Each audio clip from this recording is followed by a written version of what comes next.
Simon, I don't want to cause uproar amongst the Tottenham ranks, but Liverpool, do you think Ange Postecoglou comes under consideration?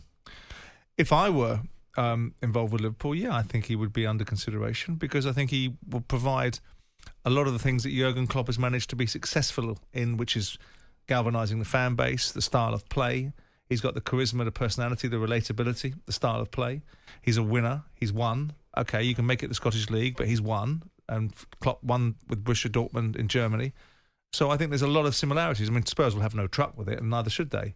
But there's absolutely a room and a space and a consideration for Ange Postecoglou, albeit the Spurs is a working side. Yes, they got lots of things to do, and it's very early days in the Premier League. But everybody looks at Ange Postecoglou and thinks to themselves, yeah, okay, the vision arrives now because we can see it. We thought that Postecoglou was a good fit for Spurs.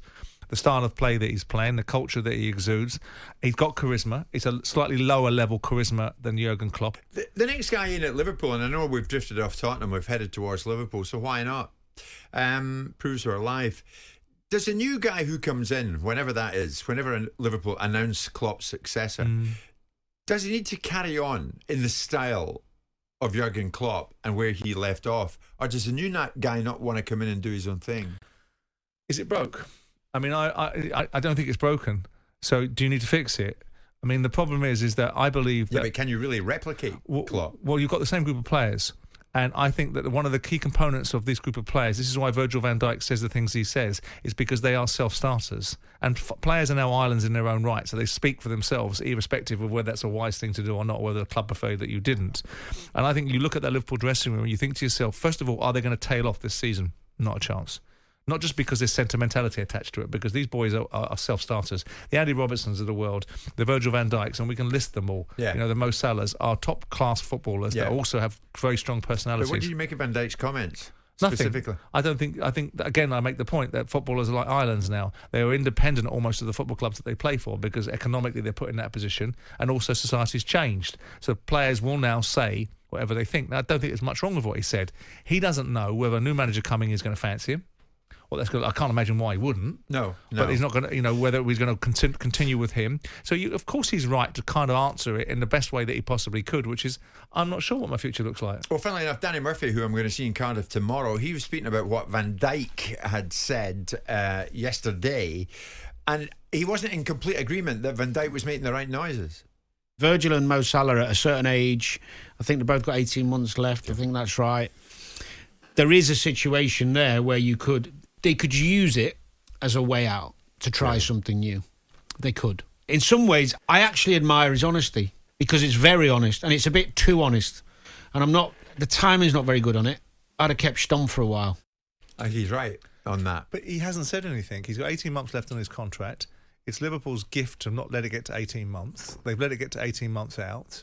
You've got a management change. They've played for Klopp. The personality of Klopp is omnipotent. On this team is undeniably Klopp's team. It reflects his personality, which is the question that needs to be asked: is can someone else pick up that personality and maintain it or enhance it? Yeah. Because Klopp is so enigmatic, so charismatic, so passionate, so motivated, so enthusiastic. All of those, so energised. Every aspect of Klopp sits in his team. You ain't going to get a replicant of that. You're not going to get another Klopp. Klopp is unique in his own way. So with that in mind, I don't think I don't look at Virgil van Dijk. I'm the first person to go, shut up and think. Engage your mind, 2 eyes, 2 ears and 1 mouth. But in this instance, there's been asked a question. There's nothing unreasonable about, I'm not sure. Well, he fails to commit his future to... Well, why would he? He hasn't been offered an opportunity to do so yet. If Liverpool turn around to him tomorrow and say, if the backstory was Liverpool have offered Virgil van Dijk a 2-year extension on his contract, and Virgil van Dijk says, by the way, I'm not sure about my future, we could run that narrative. No, it's not a bad response. It keeps people guessing, Simon. I think it's more than that. He was asked if he sees himself as being part of the next era after Klopp goes, and he says, I don't know. The club will have a big job in their hands. Well, absolutely. That's not, but that wasn't an emphatic. If they go and employ another Brendan Rodgers or Roy Hodgson, then what's that going to look like for players like Virgil van Dijk that will look at this stage in their career saying, this is probably the last turn of the wheel for me now? I don't think they will, do you? Well, I wouldn't have thought so. But this is a massive appointment for John Henry. Let's have it right. They made a bad decision with Kenny coming back. It didn't work out, not because of any reflection upon Kenny. It just things had moved on.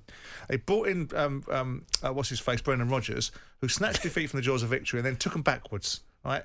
And then they got Klopp and they persevered with Klopp and they let Klopp have his Ferguson moment, which is 3 years before he won anything. Ferguson had 4. And now they've got what they wanted, which is an irresistible, irrepressible manager producing a team that I think is the best team to watch, winning decent amounts, not phenomenal amounts, but decent amounts, because we know the other thing across the room, which is Man City. They've now got to fix that. And they've got to bring someone else in with a group of players that have been purpose-built to match the personality and the outlook of the manager. And it'll be interesting to see if they can. Okay.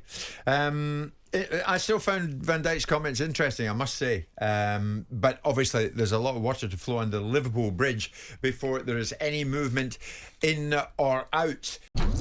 Jim White and Simon Jordan. Monday to Friday mornings from 10 on AM, on DAB, via the TalkSPORT app and on your smart speaker. TalkSPORT.